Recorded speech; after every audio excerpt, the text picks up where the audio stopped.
And if you can get away with 2 coats, put 2 coats on it. I've never taken down a medallion before. Could be a hole, which there probably is, and they usually use this so they don't have to tape it. They'll put up one of these. So if you do have any medallions, that could be because heat will come down, and then obviously vice versa. I still have to get it fit in there. So I gotta put my backer in there. 2x4s were too thick. I have is like a 1/2 inch plywood. I actually back cut around my edges. I figured out I have to go this way first because I can't go this way, there's a joist. That's what I do. Make sure I got no insulation under there, just in case. That's 1.25 inches, at least 4. When you back cut it, you can see which way it needs to. I'm gonna V out a nice clean edge. Clean the paper fray off and give you a nice clean edge. I'll do that to my piece. Get off the outside corner. See, what happens is sometimes if you don't do this, you can finish your patch. It might take a while. You can get like a hairline because this wasn't a solid edge. It wasn't a nice clean edge. It had like a paper fray. And you glue because it always makes for a stronger bond. Now you want to try not to break the paper.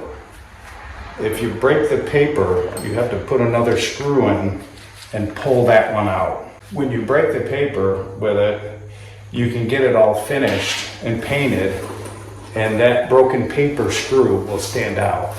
Now I already got my Drywall mixed up. Drywall 20 USG brown bag. Now basically you're just filling that little gap. Definitely recommend not putting mesh tape. Mesh tape has a huge tendency to crack, even if you bed it in Drywall.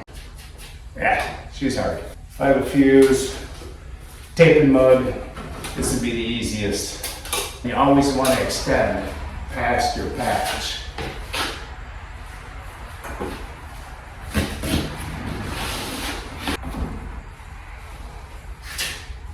Now I hold it and then wipe it. Yourself a big knife, jack.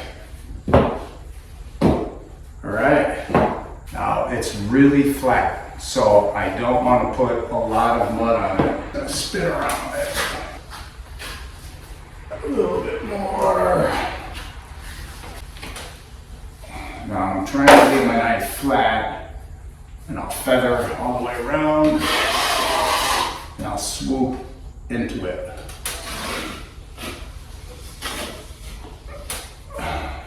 You can still see some more tape right there. You just want to cover the tape. Swoop. My 6 knife. First coat, tape and mud. Vacuum sander from Hyde. Actually works really good. Drywall filter on it. Gonna knock it down. So when I was sanding it, I was seeing if I could feel any bumps. Everything felt good. We're just gonna wipe the mud on, wipe it off. Always more than your patch, extend past. Nice tight wipe. Oh yeah. See my lucky day. Now this is pretty heavy +3. Still pretty heavy. Now I'm gonna go around my outlet with the 6 knife. Nice and tight wipe. Feather.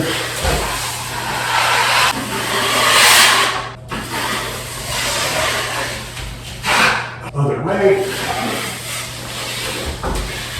Probably get away with 2 coats. Normally I put 3. Put a fan on it, get a hair dryer. It'll dry within 10-15 minutes. My patch dried. We're gonna lightly sand it. Need some 120 and a sponge. This actually, little imperfections I want to sand out, but this you go around the whole outside patch where the paint meets with the mud. What I'm doing is, if you can see that, I'm just hitting, and that's all you want to do to the outside edge, because you can see there's no ridge.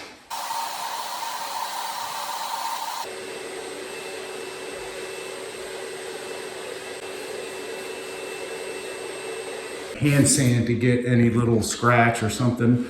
And then the sponge. You want to prime it.